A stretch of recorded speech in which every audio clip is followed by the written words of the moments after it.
In a world of the dead, the one who feels too much carries the rarest power. Think about it. Most people walk through life as if asleep. They hide behind masks of indifference, acting as if nothing can touch them. They laugh at shallow jokes, follow the herd, and drown themselves in distractions so they never have to feel the weight of existence. And then there are the others, the ones who feel everything too deeply. A word cuts them like a knife. A silence between lovers feels like abandonment. A lie in someone's eyes burns brighter than a scream. They carry the moods of entire rooms inside their chest. They notice what others never see. Maybe that's you. Maybe you've been told all your life, you're too sensitive. As if your feelings were a weakness, as if your ability to feel was something shameful, something to bury. But what if it's the opposite? What if this very sensitivity, the thing you curse, the thing that isolates you, is not your curse at all, but your hidden strength? Carl Jung saw something that most people never dare to consider. He believed that the sensitive, the empathic, the ones who suffer too much, are not broken. They are the instruments of the collective unconscious. They are the ones through whom the hidden truth of humanity emerges. That's why you can't live like the others. That's why you suffer when they laugh. That's why silence feels heavy and lies burn in your veins. Because you are not blind. You were never blind. The world is full of people who feel nothing. They survive by becoming numb. But numbness is not life. It's death in slow motion. And if you feel too much, it means you are still alive in a world that has already gone cold.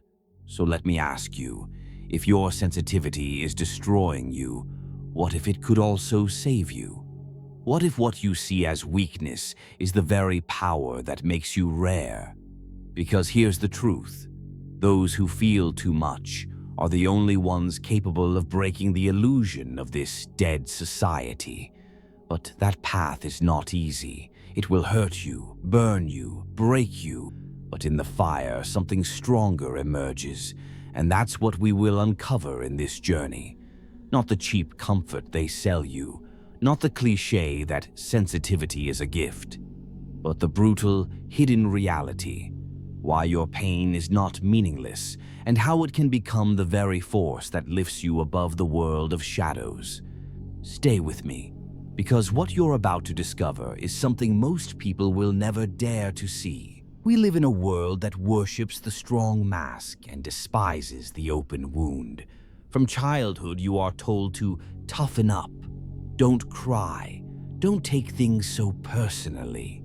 Society has no patience for sensitivity. It demands efficiency, obedience, performance. And if you cannot harden yourself, the world will eat you alive. So what happens to the ones who feel too much? They become the quiet ones in the room, the ones who carry everyone else's burdens in silence.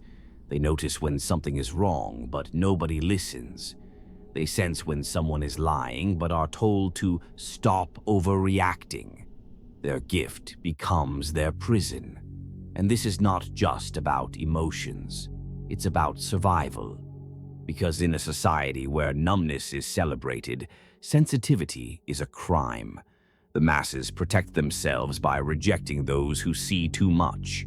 The empath becomes the scapegoat, the one blamed for caring, the one mocked for feeling, the one abandoned because their depth makes others uncomfortable. Carl Jung had a word for this: the shadow. Every individual has one, but so does society. And society's shadow is this: it fears those who remind it of its dead heart. Sensitive people expose the lie. They show that beneath the smile and the mask, most lives are empty. And for that, they are punished. Look around you. How often have you been made to feel wrong just for being the way you are? How often have people told you you're too much, when in reality, what they meant was, You see too clearly. The cost of this is devastating. Sensitive people burn out faster. They collapse under the weight of others' expectations. They retreat into isolation because they cannot handle the cruelty of indifference. Some sink into depression. Some numb themselves with substances. Some give up on life altogether. And maybe you felt this, that your gift is also your curse, that every time you open your heart, the world cuts deeper, that every time you speak the truth, others recoil as if you were the problem. But here's the thing, this is only the first layer of the truth. The world wants you to believe that your pain is meaningless, that your sensitivity is a flaw, something to be corrected, medicated, silenced. But Jung saw deeper. He knew that those who feel too much are not broken. They are the very ones chosen to reveal what others cannot bear to see. And this is where the paradox begins. The very thing that makes you suffer is also the seed of your transformation. But most people will never see this. They will drown in distraction, numb their pain, and live as hollow shells. So the question is, will you continue to believe the lie that your feelings are weakness, or will you dare to uncover the hidden truth behind your suffering? Because if you stay with me, we'll strip away the mask, and what you will see is far more dangerous, far more powerful than anything you've been told. At this point, we need to cut through the illusion. You might still believe your sensitivity is just an unfortunate trait, something genetic, something that makes you too soft for this world. But Carl Jung would disagree. For Jung, sensitivity was not a defect, it was a doorway. Jung wrote that each of us is more than an isolated being. We are vessels through which the collective unconscious expresses itself. Our dreams, our fears, our intuitions, they are not just personal accidents. They are fragments of humanity's hidden story rising through us. And here is the shocking part. Those who feel too much are the ones most open to this deeper current. They are not weak. They are receivers. They absorb what others deny, repress, or hide. They feel the despair that others bury. They notice the truths that others cover with lies. This is why their lives feel heavier. They are not just carrying their own pain, they are carrying the shadow of the entire community. Most people confuse two things, being harmless and being sensitive. Harmlessness is weakness. It means you lack teeth, you lack force, you cannot defend yourself. But sensitivity is not harmlessness. It is raw awareness, often overwhelming, but also incredibly powerful if harnessed. Think of it this way. A sword that cuts sharply also wounds the one who wields it, unless they learn mastery. The empath is that sword. Untrained, they cut themselves. Trained, they cut through illusions. Jung himself wrote, "Until you make the unconscious conscious, it will direct your life and you will call it fate." For the sensitive person, this is doubly true. Their unconscious is not just personal, it is saturated with the collective. They are like lightning rods for what humanity refuses to face. Think about today's world. Endless scrolling, shallow connections, fake happiness on display. The masses numb themselves with distractions, social media, alcohol, consumerism. And then there's you. You feel the emptiness beneath it. You see the hollow eyes behind the smiles. And because you see it, you suffer. You might even envy those who can ignore reality so easily. But here's the paradox. The very reason you suffer is the same reason you have access to truths that others will never see. So let me ask you, if you are the one who feels the most, is it really a weakness? Or is it proof that you have been chosen, chosen to carry a deeper truth, chosen to see through the lies, chosen to awaken where others remain asleep?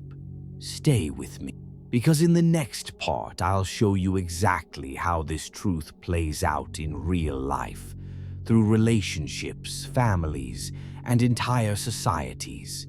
And when you see it, you'll realize maybe you've lived this story your entire life without knowing. Philosophy is nothing if it does not touch real life. So let us step down from theory and see how this hidden power of sensitivity unfolds in the everyday world. Because what Jung described is not just an abstract truth. It is a reality written into the lives of people like you. Imagine an office full of noise, deadlines, and ambition. Most people focus only on themselves, fighting for promotion or recognition. But then there's one person who feels every shift in the room. They notice when a colleague is exhausted, when the boss is anxious, when the tension rises. They step in, soothe conflicts, carry burdens, and quietly absorb the stress of the entire team. At first, everyone admires them. They call them the glue that holds us together. But after months, the weight becomes too much. This person collapses, not because they are weak, but because they carried more than anyone else dared to feel. And when they break down, the office moves on as if nothing happened. Their gift became their downfall because no one taught them how to protect it. Now imagine relationships. Sensitive people are magnets for narcissists. Why? Because a narcissist seeks constant fuel, and the empath gives endlessly. The empath senses the wounds in their partner. They feel the unspoken pain, the hidden rage, the insecurity. They rush to heal, to comfort, to forgive. And the narcissist takes. They take until nothing remains. You may have lived this story, the cycle of love and abuse. The confusion of giving everything and still being told it's not enough. The ache of realizing you were not loved for who you are, but for the energy you provided. This is the cruel paradox. The very depth of your feeling becomes the tool of your own destruction, unless you learn to transform it into strength. In many families, there is one child, the sensitive one, the one who notices when mother cries behind the closed door, the one who senses father's rage before it explodes, the one who takes on the chaos to keep peace. They become the emotional pillar, though they are still only a child. And years later, they carry this same role into adulthood, always the mediator, the healer, the one who sacrifices. But who heals them? Who carries their burden? Most of the time, no one. History remembers them differently. We call them poets, visionaries, prophets. People like Van Gogh, who painted the unbearable beauty of the world while being consumed by it. Or Dostoevsky, who captured the torment of the soul with such intensity that readers still feel it centuries later. They were not strong in the worldly sense. Many were fragile, unstable, even broken. But their sensitivity was a lens through which humanity saw itself more clearly. They turned their curse into a mirror. Maybe this sounds familiar. Maybe at work, in love, in your family, you are the one who feels too much. The one who carries more than you should. The one who sees too clearly and suffers for it. If so, you are not alone. And you are not weak. You are part of a rare lineage of people whose sensitivity is not an accident. It is a calling. But here's the problem. As long as you remain unaware of its true nature, it will destroy you. That's why, in the next part, we will lift our eyes from these examples to the larger vision, the cosmic role of sensitivity in Jung, Nietzsche, and Schopenhauer. And there you will see why this rare power is not just personal, but part of the structure of existence itself. We've seen the pattern: the worker who carries everyone's stress, the lover who gives until they collapse, the child who becomes the silent pillar of the family, the artist who bleeds beauty onto the canvas. But what if we step back? What if we lift our gaze from the personal and see this sensitivity as part of a greater design? For Jung, those who feel too much are not simply fragile souls. They are the ones chosen for the path of individuation, the dangerous journey of becoming whole. Why dangerous? Because to individuate means to confront not just your conscious self, but your shadow, your hidden fears, your unspoken rage. Sensitive people are already closer to this shadow because they cannot numb themselves like others. They are forced to feel the contradictions, the wounds, the darkness. And this is precisely why they have the chance to grow beyond the ordinary. Most people avoid the shadow forever, living half lives. But the sensitive, if they endure the fire, can integrate what others never dare to face. Nietzsche would not call sensitivity a gift, he would call it a challenge. Because in his eyes, life is not about comfort, but about transformation. The Übermensch is not born from numbness. He is born from those who suffered the most and still said yes to life. Nietzsche's vision is brutal. Pain is not something to escape. It is the crucible in which greatness is forged, and the sensitive are the ones thrown into the fire first. They are scorched by reality in ways others cannot imagine. But precisely because of this, they have the potential to rise higher, to turn pain into power, to turn wounds into wisdom. And then there is Schopenhauer, the philosopher of despair. For him, sensitivity is proof that you are closer to the raw pulse of the will to life, that blind, merciless force driving existence. Most people dull themselves against it, but the sensitive feel it directly: the suffering, the endless striving, the futility of desire. That's why their lives feel heavier. They are not shielded by ignorance. Schopenhauer's vision is bleak, yet even here lies a paradoxical strength. To see life without illusion is a kind of freedom. Sensitive souls carry the pain of existence, but in doing so, they are closest to truth.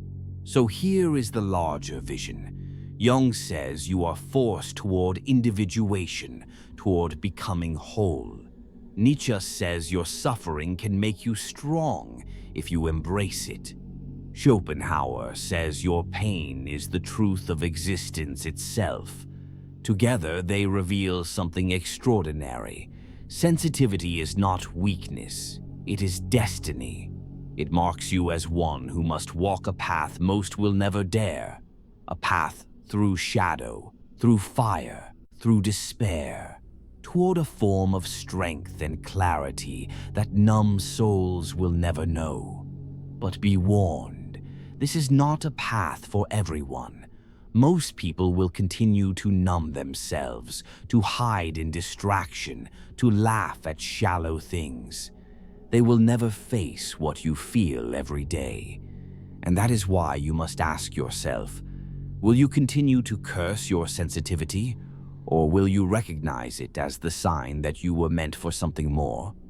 Because what we have uncovered here is something few can bear to hear. Your pain is not a mistake. It is the sign of your deeper role in existence. In the final part, we will return to you, to the simple, brutal conclusion. Sensitivity can destroy you, or it can make you into a leader of souls in a world that is spiritually dead. And we will ask the one question that only you can answer. So we return to the beginning, to the question you've carried your whole life. Why do I feel so much when others feel nothing? The answer is brutal, but clear. You feel more because you see more. And you see more because you are meant to carry a truth that others cannot. Your sensitivity is a double-edged sword. Left unguarded, it will wound you again and again. It will make you the scapegoat, the victim, the one who collapses under the weight of others' cruelty. But if you accept it, if you learn to channel it, it becomes power. The rarest power in a world of numb souls, the ability to feel, to see, to awaken. This is not the soft gift of comfort. It is the hard gift of clarity. And clarity will make you dangerous. Because once you see the world as it really is, you can never again be controlled by its lies. Look around. Most of humanity is already gone. They scroll endlessly, laugh without joy, desire without love, consume without meaning. They are corpses that keep moving, shadows that call themselves alive.